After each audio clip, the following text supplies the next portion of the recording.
Hi hello friends, welcome to Tarun Sundar kitchen. இந்த வீடியோவில் நம்ம என்ன பார்க்க போகிறோன்னா, என் சின்ன பையனுக்கு நாங்கள் சுவாமி மலையில் மொட்டை போட்டோங்க. அந்த ஃபோட்டோஸ் அந்த வீடியோஸ் தாங்க பார்க்க போகிறோம். மொட்டை போடுறதுக்கு அவனுக்கு வந்து கரெக்டாக ஒரு வயசு முடிஞ்சதுக்கு அப்புறமா தான் மொட்டை போட்டோம். மாமியார் இறந்து ஒரு வருஷம் ஆகலை, அதனால் பிள்ளைக்கு மொட்டை போடாமையே வச்சுருந்தோம். கரெக்டாக அவனுக்கு வந்து ஒரு வயசு ஆகவும் தான் அவங்களுக்கு வந்து வருஷமே திரும்பிச்சு.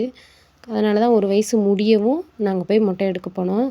அதுக்கு மீறி எனக்கு வந்து குழந்தைங்கள பார்த்துக்கிற தெரியலை. எங்கள் அம்மாவும் இல்லை, மாமியாரும் இல்லை. குழந்தைய குளிக்க வைக்க கூட தெரியாது. 8 நாளாக பிறந்த குழந்தைய குளிக்க வைக்காமையே இருந்தேன், பயந்து.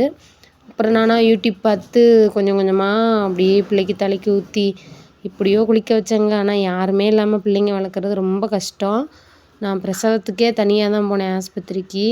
ஒரு அம்மா வந்து எங்கள் தெருவுக்கு வந்து கீரை விற்க வருவாங்க. அவங்க வந்து அம்மாவும் இல்லை, மாமியார் இல்லைங்கவும் ரொம்ப இறக்கப்பட்டு பிரசவத்துக்கு போகிறேங்கவும் கூட வந்து கொஞ்சம் நேரம் இருந்தாங்க. குழந்த பிறக்கவும் என் கையில் கொடுத்துட்டு அவங்களும் வீட்டுக்கு போயிட்டாங்க. அந்த 3 நாளாக வந்து நான் தனியாக தாங்க இருந்தேன் ஆஸ்பத்திரியில். பிள்ளைய பார்ப்பாங்க, போயிடுவாங்க. என் வீட்டுக்காரும் எனக்கு காலையில், மத்தியானம், சாயந்தரம் சாப்பாடு வாங்கி கொடுத்துட்டு அவருமே வீட்டுக்கு போயிடுவார். அந்த 3 நாள் நான் தனியாக தான் இருந்தேன் ஆஸ்பத்திரியில். ஒரு நாள் மட்டும் சொந்தக்காரங்க வந்து பார்த்துட்டு அவங்களும் போயிட்டாங்க.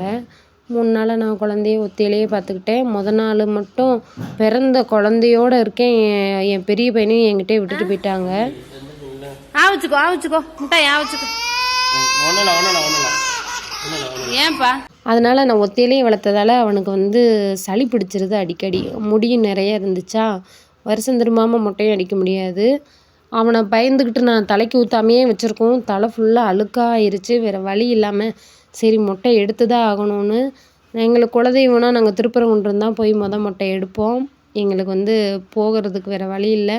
சரி நம்ம ரொம்ப செலவாகும், கஷ்டம், பிள்ளைங்கள வச்சுட்டு போயிட்டு வரேன்ட்டு சுவாமி மலையிலேயே மொட்டை போட்டுட்டாங்க. நிறைய பேர் மொட்டை போட்ட ஃபுல் வீடியோ கேட்குறீங்க. நான் வந்து அவன் அழுகுறான்னு சொல்லிட்டு எனக்கு கஷ்டமாக இருந்துச்சு. அதனால் நான் வீடியோ எடுக்கலை, ஃபோட்டோஸாக தான் எடுத்தேன். அந்த ஃபோட்டோஸ் அவங்களுக்கு காட்டுறேன் நான். இது வந்து மொட்டை போடுறதுக்கு முன்னாடி தலையில் பூவெல்லாம் வச்சுட்டு எடுத்தோம். அவனுக்கு லாலிபப்பெல்லாம் வாங்கி கொடுத்து அழுவாமல் இருக்கணும்னு மொட்டை போட உட்கார வச்சுருந்தேன். அவன் அழுகிறதுல எனக்கு அழுகையாக வந்துருச்சு. அதனால் நான் ஃபோட்டோ மட்டும்தான் எடுத்தேங்க, வீடியோ எடுக்கலை. உங்களுக்கு அதை காட்டுறேன். இது வந்து சாமி மலைக்கு மேலே, மலை மேலே.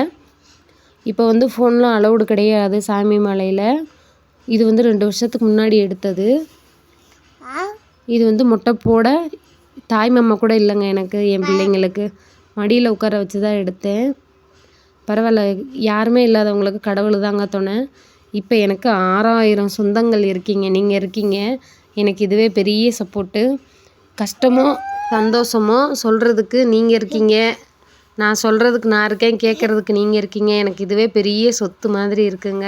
எனக்கு நீங்கள் எல்லோரும் சப்போர்ட் மட்டும் பண்ணுங்கள், என் வீடியோ மட்டும் பாருங்கள், எனக்கு அது போதும். நாங்கள் எவ்வளோ கஷ்டப்பட்டாலும் எனக்கு யாரும் எந்த உதவியும் செய்ய வேணாங்க, என் வீடியோ மட்டும் பாருங்கள், எனக்கு அது போதும். நான் இதில் எப்படியாவது நான் முன்னேறணும்னு நினைக்கிறேன். ஆவச்சுக்கோ முட்டாய் ஆவச்சுக்கோ. ஏன்பா? ஆவச்சுக்கோ முட்டாய் ஆவச்சுக்கோ. ஏன்பா? படிக்காதவங்களாலையும் சாதிக்க முடியும்னு நான் வந்து நிரூபிக்கணும்னு நினைக்கிறேன். எனக்கு தயவு செஞ்சு என் வீடியோ மட்டும் முழுசாக பாருங்கள், எனக்கு அது போதும் ஃப்ரெண்ட்ஸ். நான் வந்து எப்படியாவது யூடியூப்பில் சாதிக்கணும்னு நினைக்கிறேன். எனக்கு அதுக்கு நீங்கள் வந்து முடிஞ்ச அளவு எனக்கு கொஞ்சம் சப்போர்ட் பண்ணுங்கள், எனக்கு அது போதும். என் பிள்ளைங்களை படிக்க வைக்கணும்னு தான் நான் எதிர்பார்க்குறேன். இந்த வீடியோ உங்களுக்கு ரொம்ப பிடிச்சிருக்குன்னு நினைக்கிறேன் ஃப்ரெண்ட்ஸ். அப்புறம் வந்து கேன்சருக்கு வந்து முடி கேட்டாங்க. அது நான் வந்து கடவுளுக்காக கொடுக்கணும்னு நினைக்கிறேன்.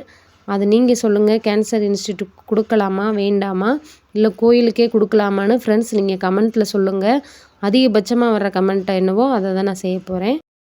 Thank you friends.